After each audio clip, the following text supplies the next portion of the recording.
ചില ജീവിതങ്ങൾക്ക് കഥ പറഞ്ഞു തീരാത്തൊരു ഭാവമുണ്ട്. അവിടെ ഓരോ ചുവടും ഓരോ യാത്രയും അനുഭവങ്ങളാണ്. കേൾക്കുന്ന മറ്റൊരാൾക്കാകട്ടെ മനോഹരമായ കഥയും. ഇത് സരസ്വതി മുകുന്ദൻ, കൊച്ചി രാജവംശത്തിലെ പാലസ് നമ്പർ 11 തലമുറക്കാരി. സ്വപ്നങ്ങൾക്ക് പ്രായമില്ലെന്ന് വിശ്വസിച്ച യാത്രാമോഹി.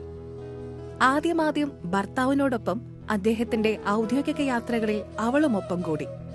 പിന്നീട് ആ യാത്രകൾ വിദേശ മണ്ണിലേക്ക്. കണ്ടും കേട്ടും ആസ്വദിച്ചും യാത്ര പോകുന്നതിനിടയിൽ പതിയെ പതിയെ അവളെ വേദന പിടികൂടാൻ തുടങ്ങി. ആദ്യമൊന്നും കാര്യമാക്കിയില്ലെങ്കിലും ഇടയ്ക്കിടെ വന്നിരുന്ന മുട്ടുവേദന അവരെ തളർത്തി. നടക്കാനും ഇരിക്കാനും കഴിയാത്തൊരവസ്ഥ. ഒരിക്കൽ ആ വേദന കൊണ്ട് അവർ വീണു. സഹായത്തിനായി ആരെയെങ്കിലും വിളിക്കാൻ ഫോൺ പോലും എടുക്കാൻ കഴിയാതെ നിസ്സഹായയായി മാറി അവർ.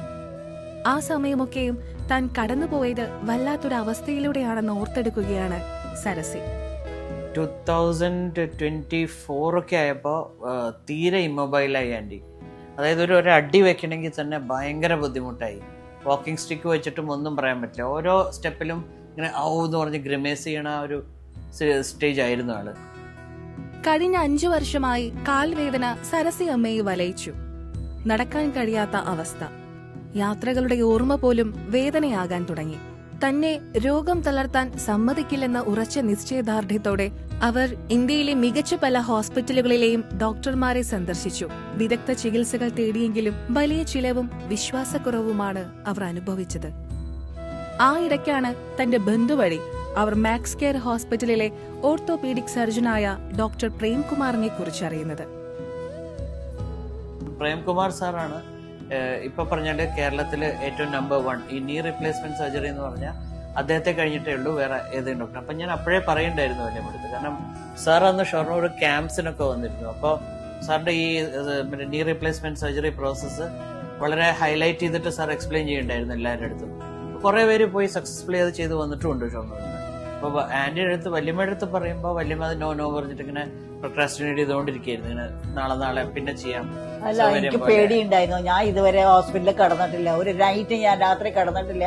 ഒരു ഓപ്പറേഷനോ ഒന്നും എനിക്ക് ഉണ്ടായിട്ടില്ല. അപ്പൊ ഈ ആദ്യം തന്നെ മുട്ട് മുറിക്കാന്ന് പറഞ്ഞപ്പോ എനിക്ക് പേടിയായി. ഇവിടെ എണിക്കാൻ വയ്യാണ്ട് കടന്നാലോ, എനിക്കറിയില്ല ഏതാ ഡോക്ടർ എന്താന്നുള്ളതൊന്നും അറിയില്ല. അപ്പൊ സാറ് എക്സ്റേ ഒക്കെ എടുത്തിട്ട് ഫുള്ള് കാണിച്ചു തന്നു. ഇനി ഇത്രയും കണ്ടീഷൻ ആയിട്ട് 2 ബോൺസ് തമ്മിൽ കൂട്ടി മുട്ടിക്കഴിഞ്ഞു. ഇടയ്ക്കുള്ള ഷോക്ക് റിപ്പല്ലന്റ് സസ്പെൻഷൻ ഒന്നുമില്ല അതിൻ്റെ ഉള്ളിൽ. ഇങ്ങനെ ടച്ച് ചെയ്ത് കഴിഞ്ഞിരിക്കും. അപ്പൊ നീ റീപ്ലേസ്മെന്റ് ആണ് ഓൾട്ടർനേറ്റീവ് എന്ന് പറഞ്ഞു.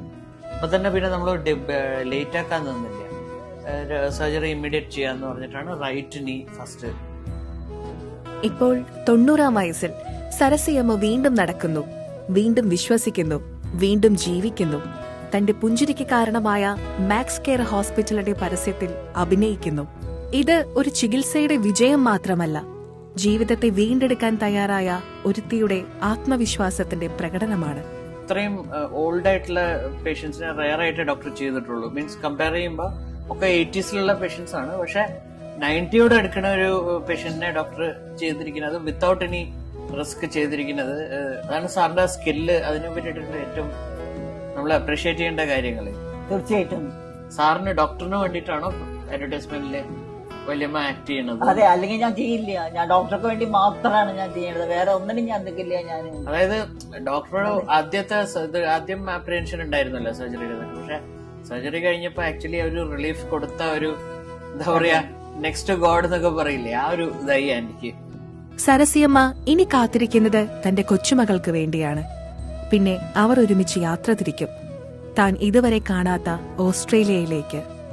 സഞ്ചാരം എൻജോയ് ചെയ്തിരുന്ന ആള് ഒരു വൺ ഫൈൻ മോർണിംഗ് എന്ന് പറയാൻ പറ്റില്ല, കുറച്ച് കാലങ്ങളായിട്ട് പെട്ടെന്ന് ഈ മുട്ടുവേദന കാരണം സഞ്ചാരമൊക്കെ അവിടെ നിലച്ചിട്ട് ഒരു സ്റ്റാച്യു എന്നുള്ള സ്ഥിതിയിലായി. ശരിക്കും ഈ ഷൊർണൂർ ഈ ഫ്ലാറ്റിന്റെ ഉള്ളില് നിങ്ങൾ ഈ ഫ്ലാറ്റ് നോക്കുകയാണെങ്കിൽ തന്നെ അറിയാം ആന്റി എവിടെയൊക്കെ പോയിട്ടുണ്ട് എന്നുള്ളത്. എല്ലാ സംഭവങ്ങളും ഈ ഫ്ലാറ്റിന്റെ അകത്തുണ്ട്. ഏത് രാജ്യത്തിന്റെ എന്തെങ്കിലും ഒരു ഇത് ഇല്ലാത്ത ഒരു റൂമില്ല ഈ ഇതിന്റെ അകത്ത്. അങ്ങനത്തെ ഒരാളാണ് ഈ കാൽമുട്ട് വേദന കാരണം സഞ്ചരിക്കാൻ പറ്റാണ്ട് സ്റ്റാഗ്നന്റ് ഇതിലായത്. അപ്പോഴാണ് ശരിക്കും പ്രേംകുമാർ സാർ ഒരു ദൈവദൂതനെ മാതിരി പ്രത്യക്ഷപ്പെടുന്നത്. ആന്റി പോയിട്ട് ആ സർജറി ഒക്കെ ചെയ്ത് അതിൻ്റെതായി കഴിഞ്ഞപ്പോൾ ആന്റി ആദ്യം സഞ്ചരിക്കാൻ റെഡി ആയിട്ട് നിൽക്കണു. ഇതൊന്നും സാധിക്കില്ലായിരുന്നു. ഇപ്പൊ പ്രേംകുമാർ സാറിന്റെ ഈ സർജറി നടന്നിട്ടില്ലെങ്കിൽ ഈ വക കാര്യങ്ങളൊന്നും നടക്കില്ലായിരുന്നു. അതിന് സാറിനോടൊരു പ്രത്യേക നന്ദി പറയേണ്ടതില്ല. തീർച്ചയായിട്ടും